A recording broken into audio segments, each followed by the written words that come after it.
mana? Belajar di rumah, dari rumah atau di kelas? Yang siapa yang jawab? Sudah di kelas. Tapi kan gantian nanti ya. Gantian nanti yang di rumah mungkin minggu depan, yang di rumah di kelas, yang di kelas di rumah, begitu. Ya. Selama ini apa? Keluhannya apa? Kalau belajar di rumah, masalahnya apa? Kendalanya internet suka lupa. Internetnya kadang-kadang unstable. Oh iya, kalau itu minta ke Pak John Plate nih.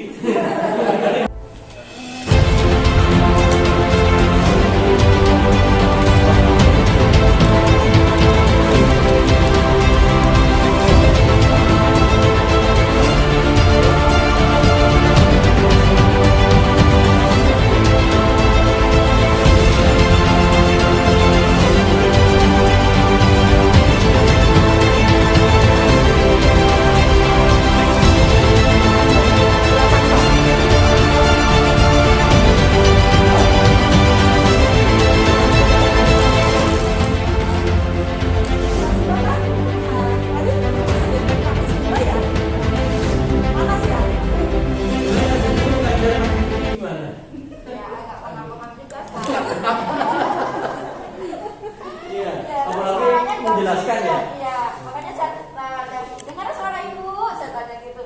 Dengar bu, ya kalau itu kan bisa ya. Kalau belajar online gimana? Apa? Apa enak dan tidak enaknya apa? Enaknya apa dulu? Enaknya dulu.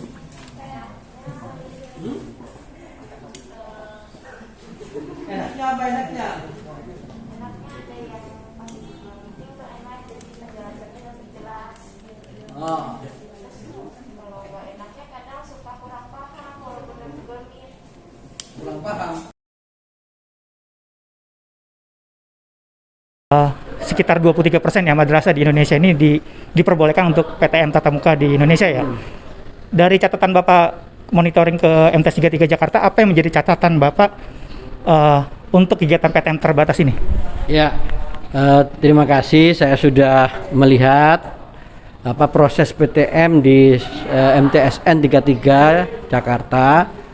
Alhamdulillah jalannya sudah bagus ya, prosesnya sudah sesuai dengan prokes dari proses pembelajaran dan juga media pembelajaran sudah ada semua ya melalui smart classroom ya yang sudah blended system gitu. Cuman catatan saya ya lagi-lagi yang namanya blended system ini karena baru permulaan ya, baru uji coba. Kendala-kendala yang saya tanya kepada anak-anak dan para guru adalah persoalan kuota internet. Nah, kuota internet itu ternyata ya habis cuma 2 minggu. Jadi nggak bisa 1 bulan, nggak bisa mencapai 1 bulan lah, 2 minggu sudah habis karena dari kuota yang diberikan itu diparuh di 50-50 untuk pembelajaran platform ya, mengikuti platform pembelajaran yang ada di media, dan sisanya baru untuk pembelajaran di kelas gitu. Sementara e-learning yang ada di madrasah ya se-Indonesia itu belum masuk ke platform. Nah, kalau sudah masuk ke platform mungkin ya sebagian platform yang ini dikurangi, bisa ini yang masuk gitu. Itu aja catatan saya. Selebihnya ya kalau bisa nanti dikembangkan ke semua kelas lah. Ya kelas 7, 8, 9 masuk walaupun tetap bergantian gitu.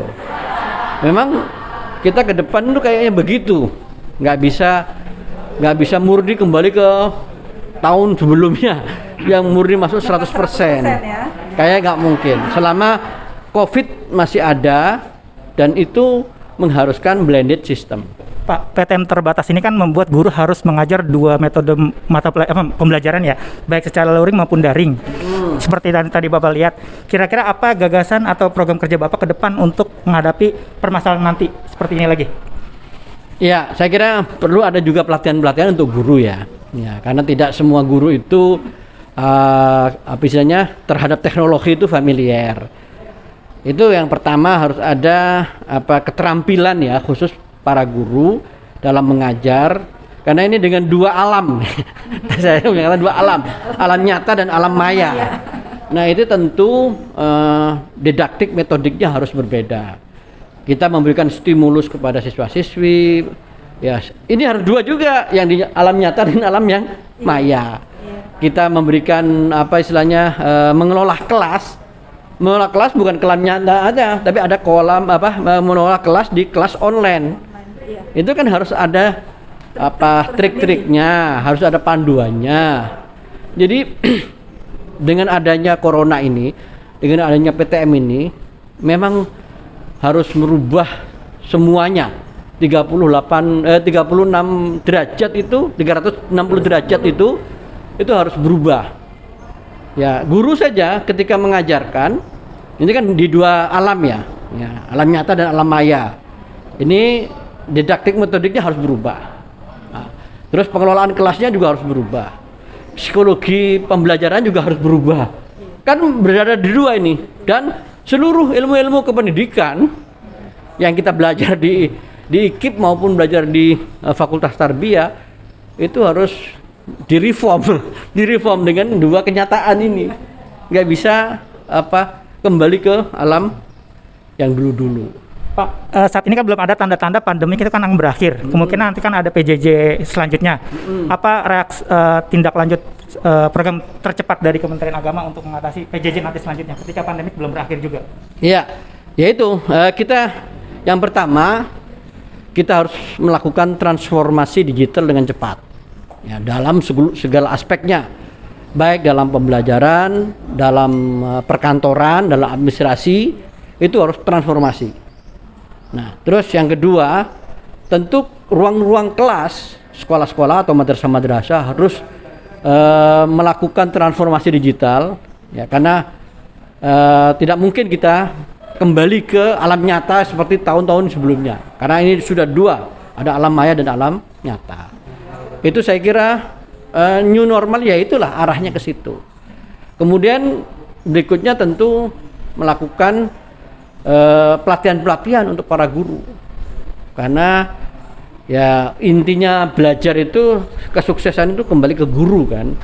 Nah, kalau gurunya semakin kreatif, semakin dinamis, semakin well informed terhadap teknologi, wah itu semakin bagus ya. Jadi di situ nanti harus sudah familiar lah dengan teknologi, kalau enggak pasti ketinggalan. Saya kira gitu. Terima kasih Pak ya. Terima kasih ya. Terima kasih Bu.